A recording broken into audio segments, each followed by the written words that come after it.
And when I'm offered the opportunity to teach the romantic poetry course at Vanier College, I have to say yes. I mean, I literally have to say yes. As a non-tenured teacher, you can't say no, even if you don't know anything about the subject, such as me vis-a-vis romantic poetry.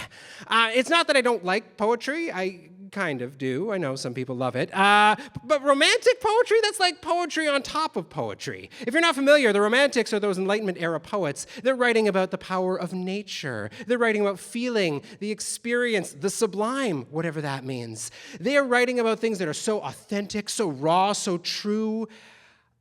I just hate it. I just hate it. I'm sorry, I do. It's like teenage poetry, only better, but still, the feelings.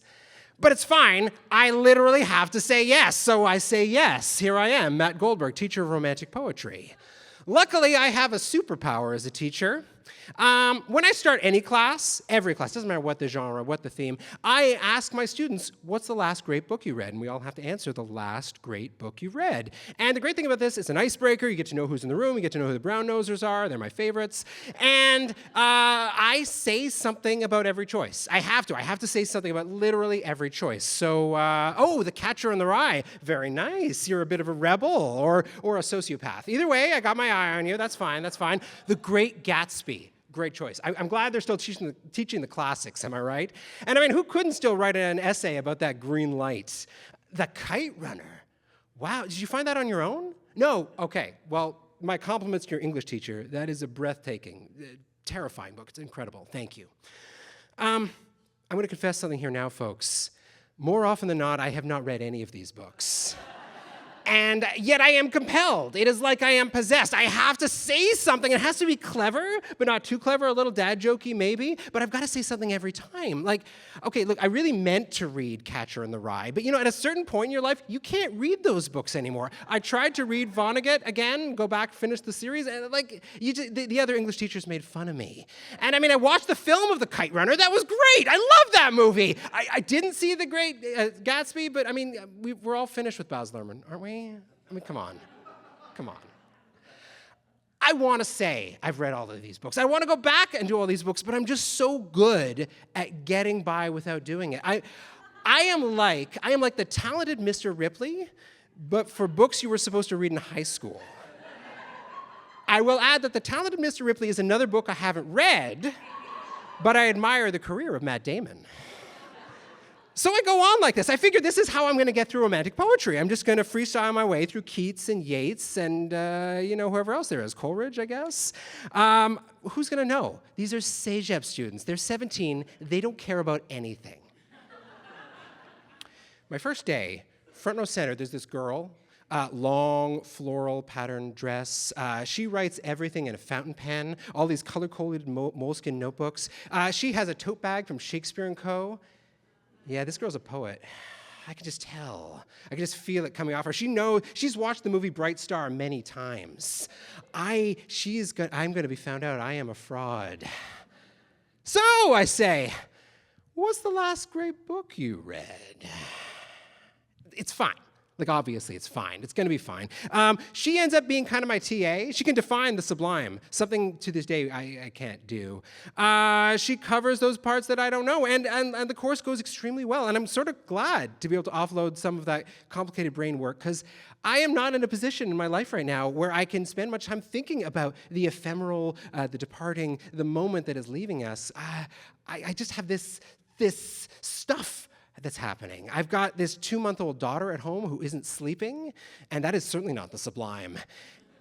And at the same time, I've got this mother who has been dying, and has been dying for a very long time, of this medical mystery, non-medically diagnosed ataxia, which is a fancy way of saying we don't know what's happening, but your mother is disappearing.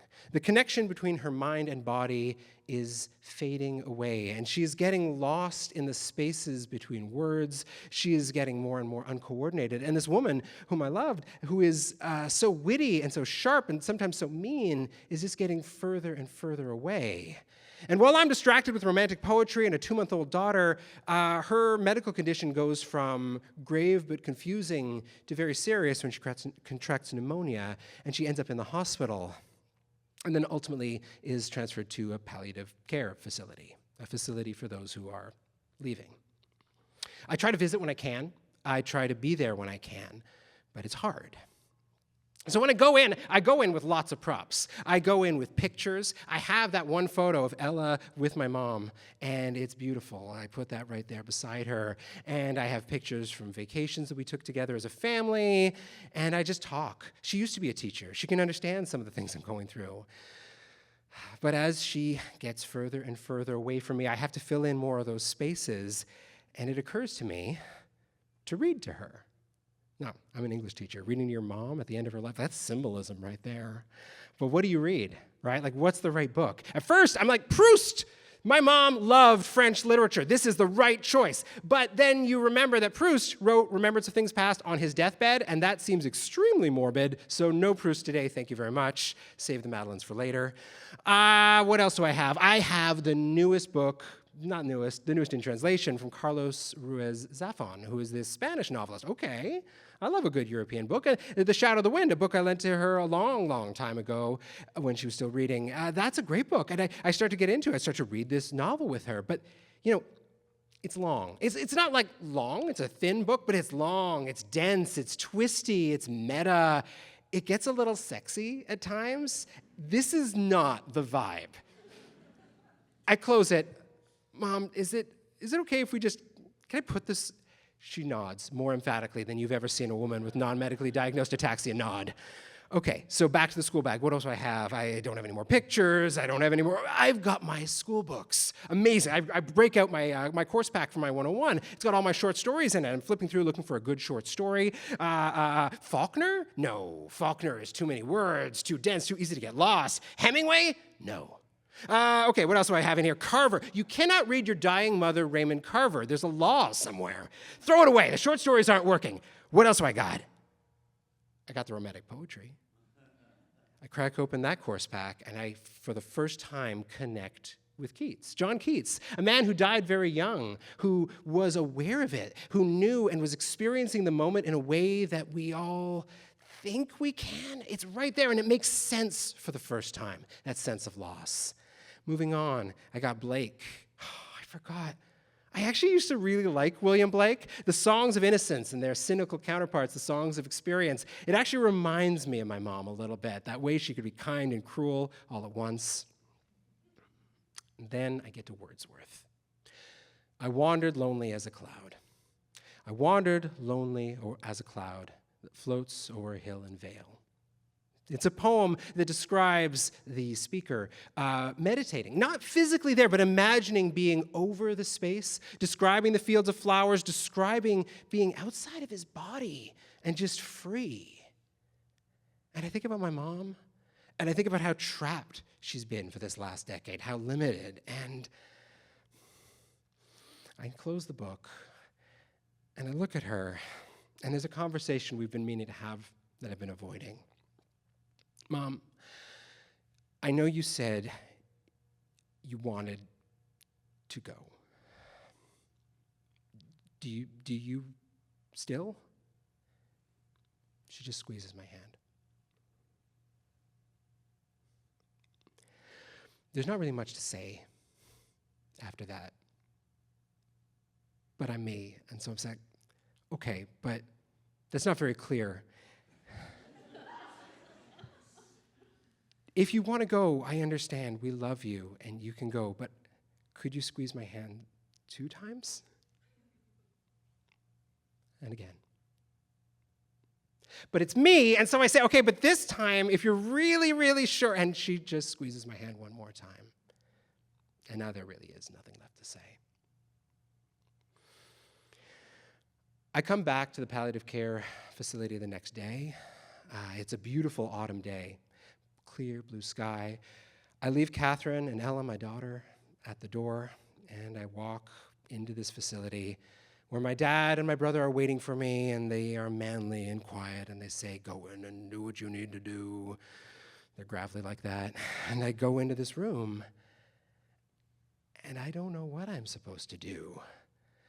This room is so strange. It's so warm and comfortable, but alien. It's like, who chose this art? And I look over, and my mom is there,